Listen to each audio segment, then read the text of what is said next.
Today's video, it was going to be about the M47 Black Edition that was going to be added into the game. And it is, kind of.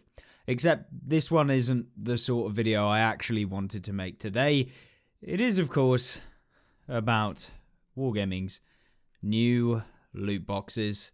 Because, once again, we can't get away from the filthy thing that is loot box mechanics within video games, because apparently it's a really great idea for the profit margins of the companies who make them, not for the people who actually play their game.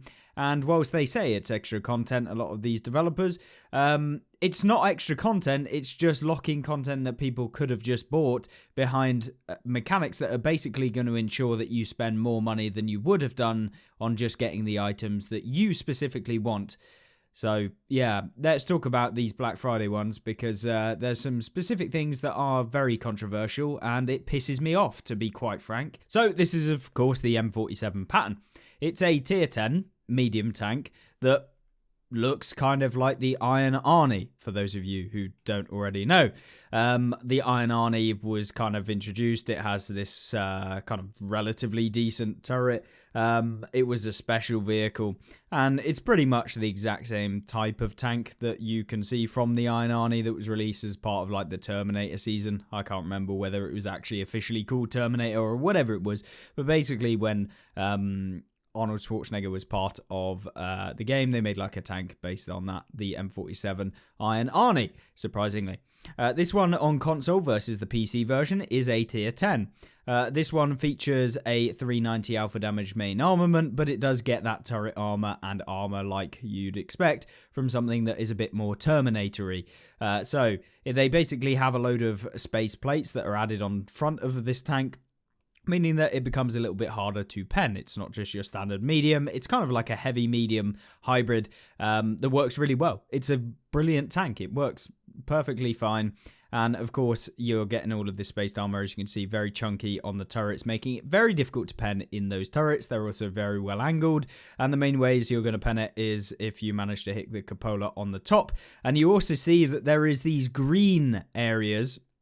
If we zoom in a little on the bottom left and bottom right of the hull, these are where you're going to be able to pen it. Obviously, the side armor is garbage, but it does have side plates, so it maybe can side scrape. If it does side scrape, you can hit these areas up here, which can be a pen, because it's like typical American, where for some reason they raised up the engine deck, so even from the front, you can pen the back of the engine deck by overmatching it.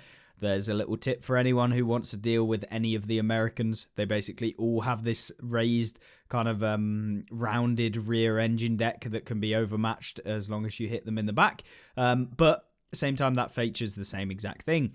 But packing a punch at 390 alpha is nice. It has very good DPM, considering it's basically a borderline heavy tank with medium-ish mobility. I mean, it goes 45 kilometers an hour, has a decent power to weight ratio. It is on the lower side, 16.95, but it's nothing diabolical. Like, it's fast. It can get up to 45 kilometers an hour for sure.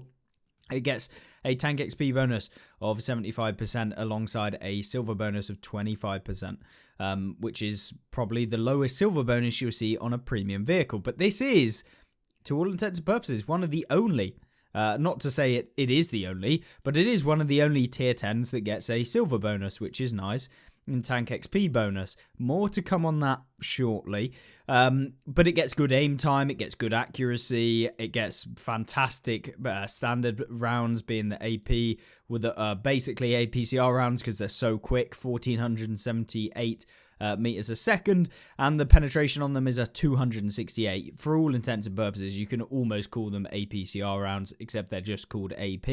And heat 1173 meters a second, but they've got 330 heat pen, so it's your typical 330 heat. And then HE is on the low side, 53, so it's only really good against waffles and the lightly armoured things, light tanks, that sort of stuff.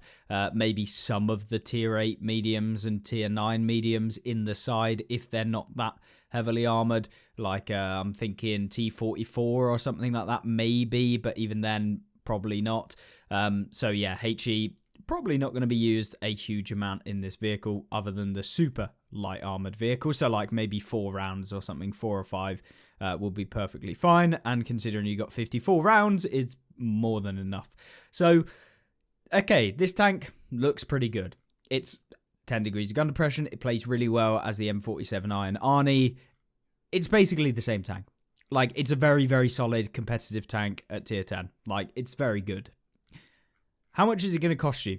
Well, if you want the M47 Black Edition, it will cost you 12,500 gold, which, to all intents and purposes, for a tier 10 is not bad. But it is 12,500 gold and about £40 or $50 or $60, depending on, I don't know what the conversion is that Wargaming determine is as irrelevant. It's not just the straight pounds to dollars conversion. They do it slightly differently. Either way, 12,500 gold. It's like £40 roughly. I don't know the exact amount. It's expensive. It's rather expensive for one tank on a video game. So, okay, is it worth it? I mean, the tank is very competitive. If you love the game and you haven't spent any money and you've been saving up for a really competitive medium tank that can also bounce rounds and be pretty good, maybe. I would not personally spend £40 on any tank on this video game, regardless of how overpowered or how ridiculously fun I found it to be playing. £40 is just not what I'm willing to spend on a singular vehicle in a game that is free. And when I can go out and buy Battlefield 5, God, it's got that point. When I can buy Battlefield 6 for literally £10 more, I'd rather have Battlefield 6. Thank you very much, than the M47 Patton on this game. But that's completely up to you, your own financial situation. If you're struggling for money, definitely don't buy it, is my recommendation. But then again, once again, it's completely down to you. But then we've got all of the other tanks, so you can get the Avenger Black Edition. So this was the GAU, the Era 2, with the GAU 8, which is the, what's it called? The Thunderbolt. Why can't I remember? The A10 tank buster gun, basically. It's the same main armament, but they've just chucked it on a tank. So it's a minigun. The T-34-3 Black Edition, 8,100 gold. You got all of them, basically, or at least the old ones, back in black mega for 42,000 gold. Yes, we're talking 42,000 gold. That's about 100 and something pounds, roughly. Then we've got back in black 2023 class, which is 11,600, which has the 703-2, which is the double-barreled heavy. That was quite a fun tank and pretty darn good, but, I mean, maybe it's worth it. You get a tier A and another Jaguar Black Edition Era 2 medium tank.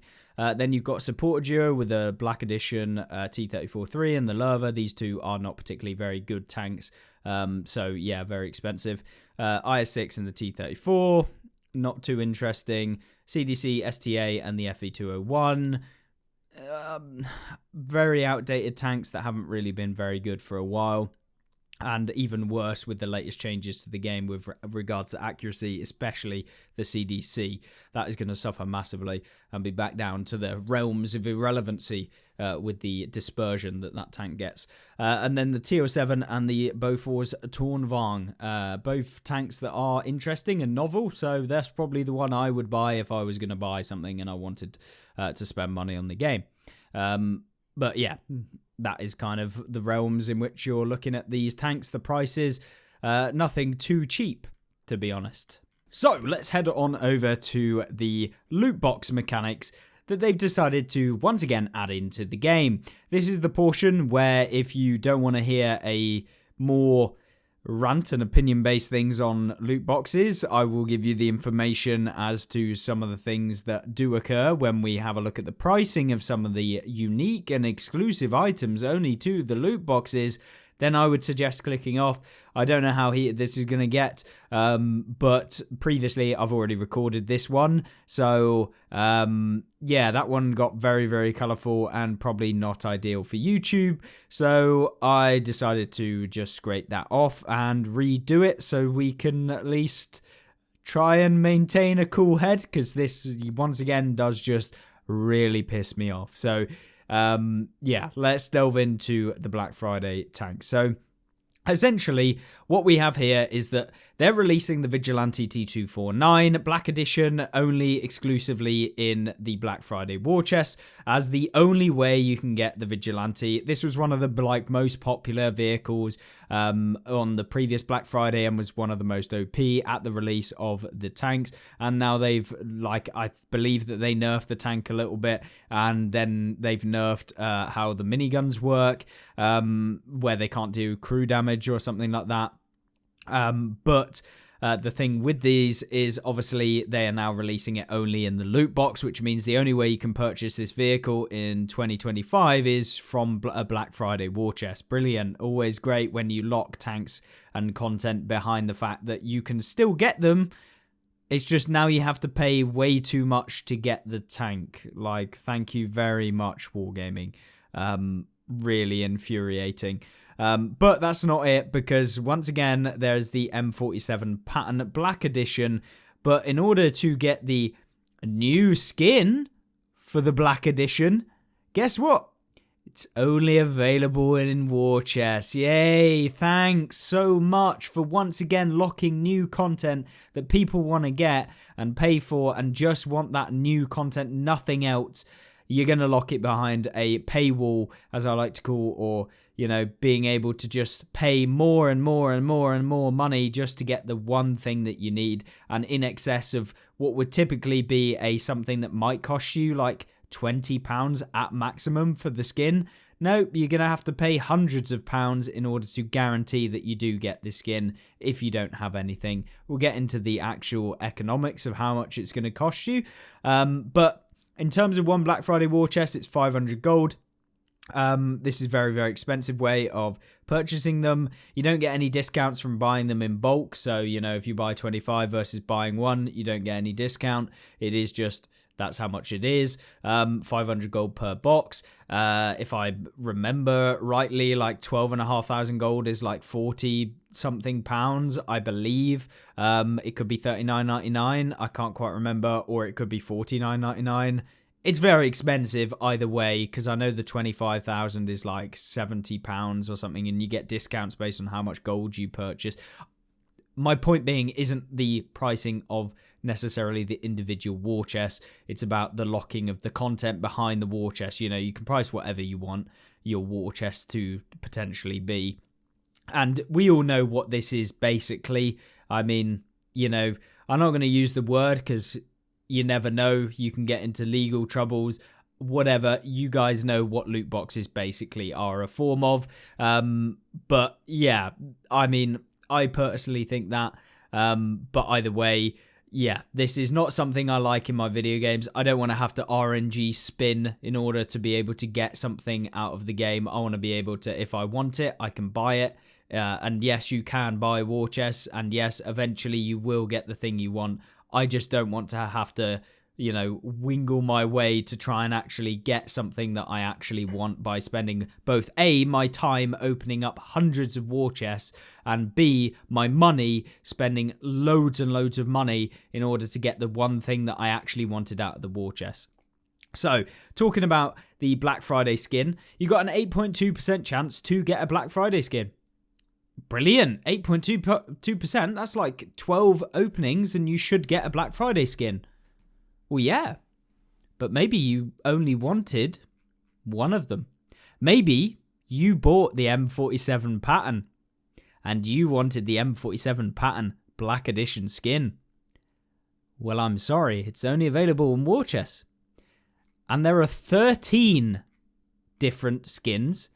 Let's say you have none of them. Maybe you have some more. Maybe you have all of the rest of them. So when you do actually open up all of the skins, you will eventually, when you do hit the skin roll, get the one that you want. So say you've got 12 out of the 13. The way Wargaming's loot boxes work is that as long as you've got 12 out of 13, you can't get any of the ones that you've already got. You can't get a duplicate of the same one that you've already got. So you couldn't get 5 in a row where you get the same one. You can only get duplicates after you've obtained all of the different ones. So you would have to get all 13 and then you get duplicates of stuff, which you're usually compensated in the gold value of whatever it is. But obviously this one, say you don't have any of the Black Friday skins before, like you've never got a Black Friday skin, you've never had one. If you don't have one, it's a 13, there's 13 tanks, so that means a 1 in 13 of the actual skin that you get from the percentage being able to essentially be the new edition skin of the tank that you may have already purchased for 12,500 gold. So let's take a quick look at how much that's actually going to cost. So if we take a, 8.2% chance. So if we take 8.2% chance divided by 13, that gives us a 0.63% chance to actually be able to get the 1 out of the 13 skins based on if they are equally weighted. So I cannot see from here that anything is equally rated in terms of that. I will give them the benefit of the doubt that every single skin is equally weighted. Every single premium tank, regardless of the tier of the tank, is equally rated. It doesn't, from what I can see, delve into that, you know, of the skins, you know, the T55A, for example, has a 1% chance, and the SU-130PM has a 0.5% chance. You know, they could be like this. I don't think that that's the case. I think that they're equally weighted in what you get. But we'll take it as an equally weighted. So every single one is equally weighted. So that's a 0.63% chance to get the M47 Patton Edition Black Vehicle skin as a general chance of opening just one loot box. And that is what your chances are, 0.63% chance.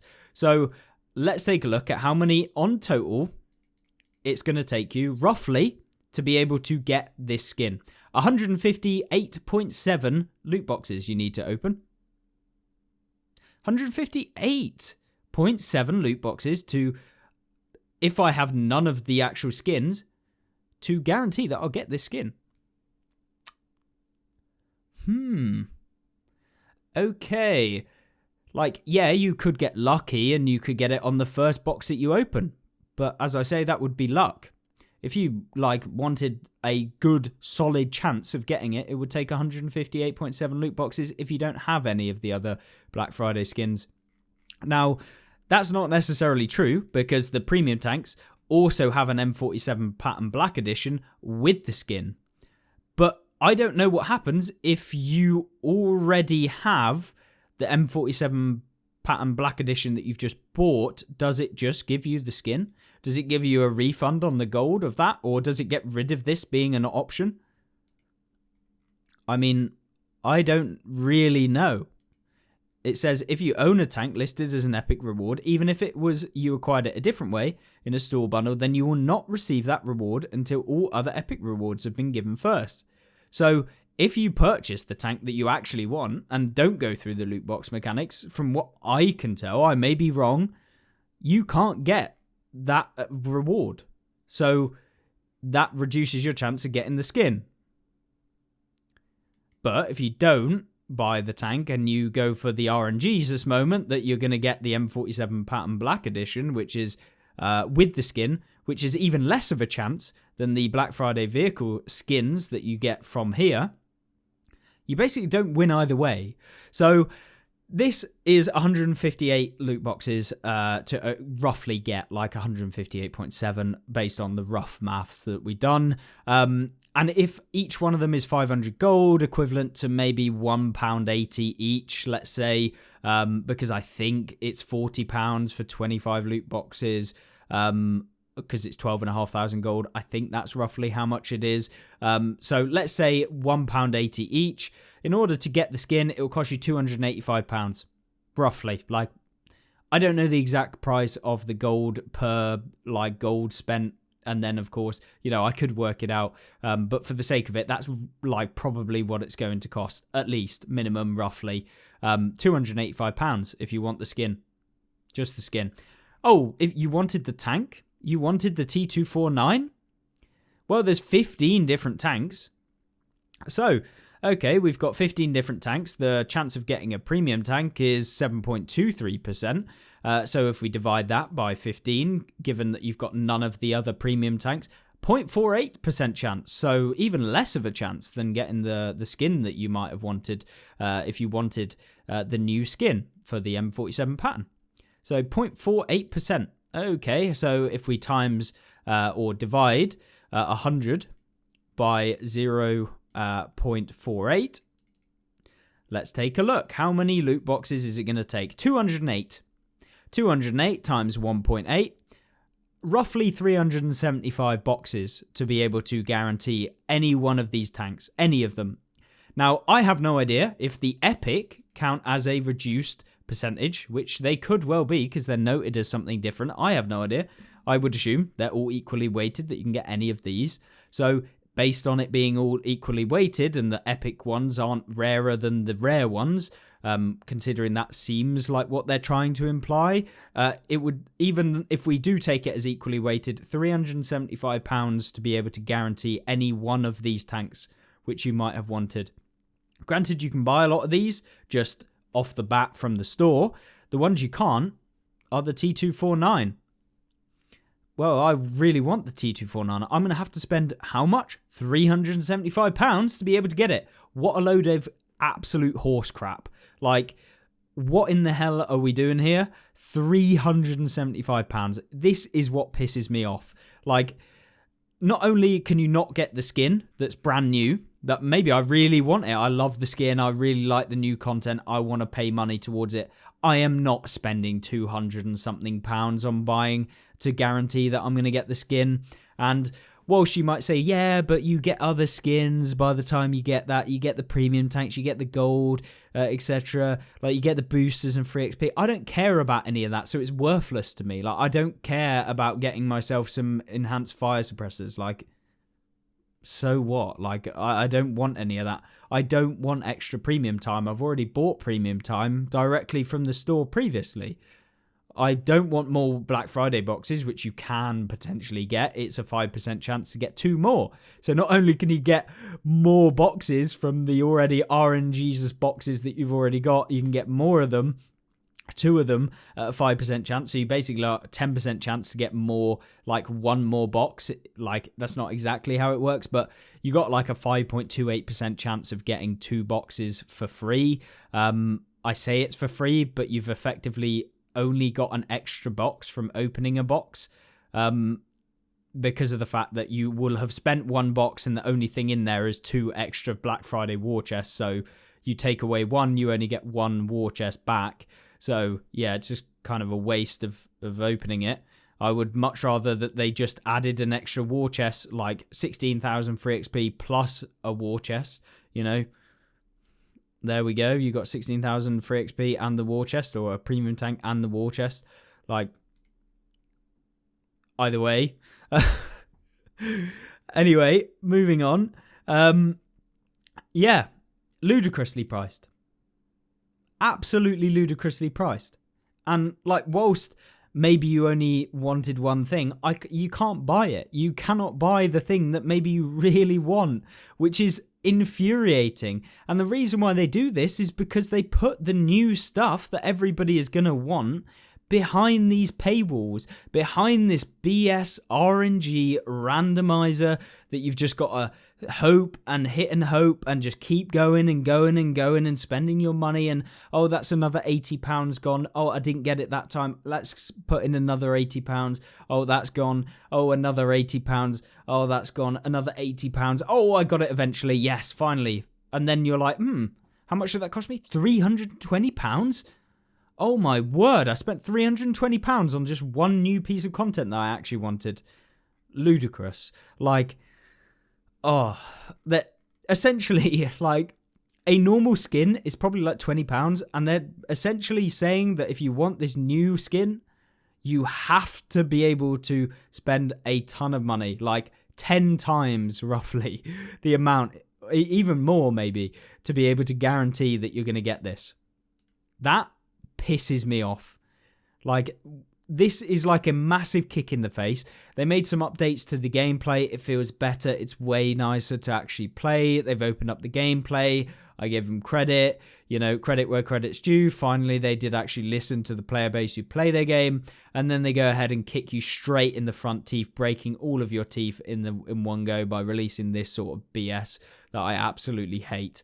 Like, yeah, you might not think it's too much of an issue. It's like, oh, if you don't like it, don't buy it. Well, why even have it in the game? Like, what's the point? Like, there's genuinely no point having this in the game. Just don't bother releasing it. Are they really making that much more money from, like, hiding this stuff behind it? It's just one of the 13 things. Why not just sell this for, like, way above the price of what you actually would typically sell the skin for, as like an exclusive? Like, you get it on day one, you can buy it for like 3 times the price of what it normally is, and then you can buy it guaranteed. And I get that. I get what I'm paying for. Not I get what I'm paying for if I spend like £500 and I hit all of the odds directly on what they should be. Like, no, I want to buy what I want to buy, and it should be there straight away. It's none of this crap about trying to roll the dice and hope that I hit the spinny wheel and it comes out with a success rate. Like, no, I hate it. It is despicable from these sorts of companies. And we've seen companies like Ubisoft, for example, going under with their games, making subpar games, filling them with microtransactions that don't actually add any value to the game or the gameplay experience. And guess what happens to those companies? They go down the shitter and they have to be bailed out by other companies that don't do that. And, you know, hopefully we'll see more gaming companies that are doing these shady dog shit tactics actually losing and end up, you know, going bankrupt and stuff like that, because that's what it takes. It takes the fact that these companies go bankrupt for people to realize maybe this isn't actually a good idea to release dog shit and get away with it. So hopefully, you know, this sort of stuff doesn't go unnoticed by the player base. More people get disillusioned with the whole game, because that's the only way that actual real change happens. And hopefully Wargaming do cotton on to the fact that releasing this sort of absolute toxic stuff into the game is actually bad for your game. Like, you may make like 10% more on the sales of war chests, but people would have probably still bought the war chests. Why lock the other things behind it? Like, I maybe would have actually bought the skin. I maybe would have actually bought the tank, but now I'm not going to buy either. And I'm definitely not going to buy anything in the future ever again. I haven't bought anything for years, and I will not be buying anything in the future, and I will not be buying anything now. And until Wargaming sort out their act with these stupid loot boxes and get rid of their stupid in-game currency systems that are basically there to only farm you for even more of your hard-earned money. You know, you go to work for 8 to 10 hours a day. Maybe you do 12-hour shifts. You're grafting your ass off, and Wargaming is sitting here going, you know what? Let's try and take even more of the money that you've worked hard for. No, absolutely not. I will not condone anything like this before, and I'd highly recommend that you guys actually have a real think about the true cost of what they're trying to charge you here and realize that this is just horrible. Like, out of principle, this sort of stuff should not exist in the gaming world. If this was like in the grocery store, you went to your shop and you went, oh, I really want an apple. And you're like, oh, I'll buy that apple. No. Oh, sorry, this grocery shop? No. You can't just buy an apple. You've got to do a lucky dip and then you get the apple. Well, how much is a lucky dip entry? Well, it's like the same price as an apple per one. Okay, so that must mean like an apple's a good chance, right? Like, oh, no. There's apples, oranges, bananas, there's grapes, there's tomatoes, there's potatoes, you know, you got all of these. And it should be about a 5% chance to be able to get an apple in there. So you're going to have to spend like £40 for an apple. You're going to go, absolutely not. I'm going to go down to the shop at the end of the road and buy just an apple because I don't want any of the other things. And I'm certainly not spending £40 on getting myself an apple because I have to roll a dice or a lucky dip game that they've somehow made up to try and get you to spend more money on things that you could just buy elsewhere and probably have more enjoyment doing. So that is my suggestion. That is my analogy. Hopefully you understand what I'm trying to say here, that if this was anywhere else, if this was any other business, any other company other than a games company, you would think that this is shady. This is a borderline potentially alleged scam that you could see. Obviously it isn't, because it's just, you know, that is what the odds are. But like, from a standpoint of a player and experience of a player who plays this game and has been playing this game for a long time and would be willing to spend money on the game. The more and more I see this, the more and more I think, you know what? There's a reason why I don't spend money on this game, and it's because of shit like this. And I hope that we never see any more of this. I know full well that we are exactly going to see more of this because they're getting away with it and no one's holding them responsible until, of course, an EU commission comes along and goes, maybe this is a bit toxic and not actually good for the consumer. We'll wait and see what the verdict of the EU Commission into the use of microtransactions and in-game currencies ends up being. I don't think it's going to be very good for the companies like Wargaming and all of these ones that predicate their games on using these tactics to hide things behind loot boxes and everything. Let's see. Hopefully we actually get to see some positive player experience and consumer protection against things like this, because it is not good, in my opinion. So there you go. Oh, and if you think I'm going to be reviewing the tank, absolutely not. I will not be participating in any promotional stuff. You know, I don't want to be associated with this sort of thing. I really disagree with it, and there'll be no M47 Patton review or tank review or anything like that. And I think that that's only the fair and just thing to do when it comes to practices that you actually genuinely disagree with, because, you know, I don't want to be, you know, shown to promoting such horrible stuff for the actual players who play this game. But there you go. Thank you very much for watching. I'll see you in the next one, and hopefully this doesn't happen again.